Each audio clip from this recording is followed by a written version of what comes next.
Hey everybody, my name is Nate. Welcome back to the channel. Hope all of you are having a great evening. Um, the Dallas Cowboys beat their division rival, the New York Giants, last night, 23-16, and this was a good win. Even though it's against the Giants, a team that's not very good, it was a good win simply because it's a divisional win, and it does move us into second place in the division under Philadelphia. Um, this was a pretty sloppy game, and it was definitely boring. But the second half definitely changed it. Um, there were a few players that definitely impressed me. The first player being Cooper Rush. Okay, I have to talk about him first. This dude is 3-0 now as a starter. He's undefeated. He came in last year against the Vikings when Prescott was injured with his calf strain, and he beat the Vikings in a pretty good game. He came in this year against the Bengals and beat the Bengals. And then he came in this game against the Giants, a divisional rival, and beat them. Um, the dude does not have the flashy stats, like some of the better quarterbacks such as Rodgers, Allen, Lamar Jackson, Mahomes. He doesn't have, 300 to 400 yard games with 4 or 5 touchdowns, but the dude is doing just enough. It seems as if this offense runs a lot better with him on the center than Prescott. It really does. Um,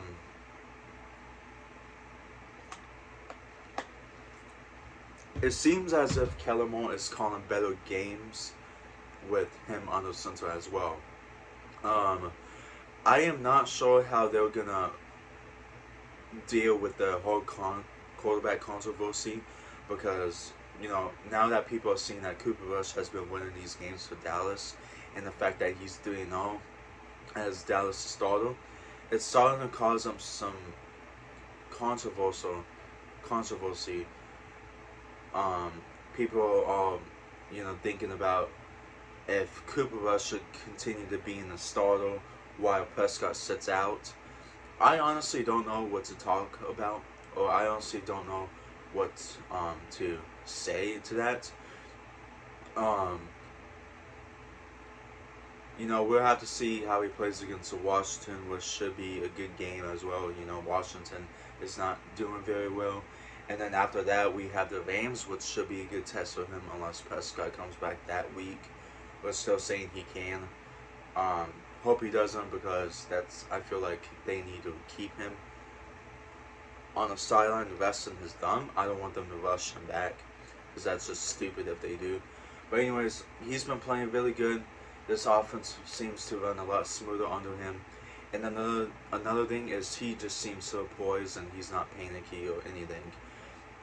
I don't feel really anxious when he throws the ball with Prescott. It's like, is he gonna underthrow him, throw an interception or what? But he's playing phenomenal for what he's been able to do.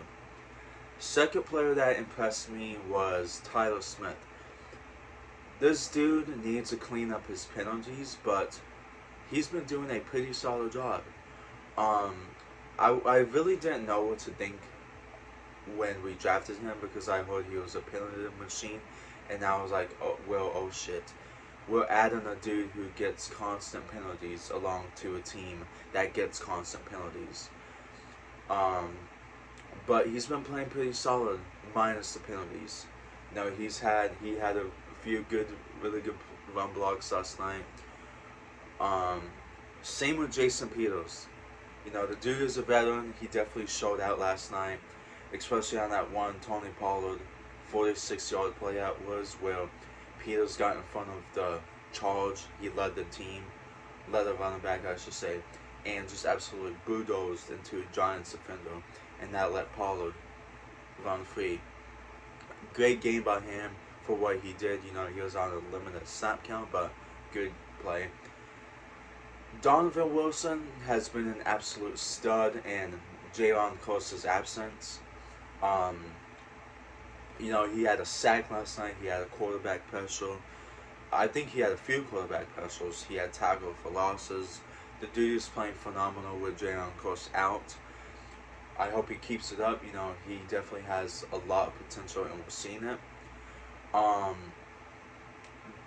DeMarcus Lawrence had a solid game. 3 sacks. I think that tied his career high or something like that. Um, and he definitely opened up last night. You can also credit Micah Parsons for that, because while the dude didn't get any sacks last night, he definitely disrupted the Giants' game plan last night. I mean, that dude was drawing double, triple team, and he was still affecting the play. People act like sacks is everything, but if you truly watch the games he's in, he is disrupting it. Um, Him being triple teamed and double teamed definitely opens up the line for other defenders such as Armstrong, you know, DeMarcus Lawrence, Nevin Gallimore to get to the quarterback or get in the backfield a lot quicker, a lot better. Um, but I hope this wasn't a fluke from DeMarcus Lawrence, because the dude does play really well against the Giants, it seems like. But we're coming up against the Washington Commanders. They aren't doing very good. They gave up 9 sacks, I believe, to Philadelphia. So could very well be another sack game. CeeDee Lamb is the last player I'm going to talk about. The dude is disappointing to say the least, but he definitely made up for that one-handed touchdown grab he had in late third quarter, I think it was, with like 30 seconds left. I'm probably thinking of a different play or something different, but the reason why we got rid of Amari Cooper, who was our legit number one receiver, was because Dallas was confident in CeeDee's abilities, and with Amari Cooper's contract, they just got rid of him. When CeeDee Lamb had that big drop near the goal line, I was in shambles. I was like, "What the hell is wrong with you? This dude needs to work on his hands. He has huge butterfingers. He can be a number one receiver in this league." Oh, let me rephrase that. He can be a top 10 receiver in his league. No, maybe top 8 at best right now, because there are so many other dudes who are much better than him. What I meant to say is, he can certainly be the best defender on our team, or best receiver on our team, or true number one receiver, if he just works on his hands. I don't know what he has to do, but that play, that touchdown he had, definitely made up for it. He needs to keep that up. The defense in general played outstanding. They had like over 20 pressures on Daniel Jones, the most he's ever been pressured in his career, the most pressures that any team has had this year. And we had obviously about 6 sacks, which I predicted that we were gonna have at least 6 sacks combined from each team, which I was right, but wrong at the same time, because Giants didn't get any sacks at all. Cowboys got all of them. But I'm not gonna get lost in the sauce. I'm just gonna keep my head up and keep my guard up. Because the Giants' O-line is not very good. We did exactly what we were supposed to, even though the defense played like monsters.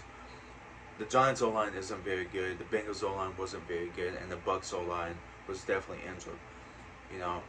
We did what we were supposed to, but we have a few tests coming up. The Rams have a good O-line, especially Philadelphia. We play Philadelphia after the Rams. So we're definitely going to have to keep our head up high and just keep confident. Let's not get cocky. This still is Dallas. We look good against good teams or bad teams, and then we just look horrible against a good team. Hopefully that isn't the case this year, but will Cooper Rush stay the quarterback number one? Who knows? But this definitely was a much needed win, and let's see if they can continue to streak against Washington.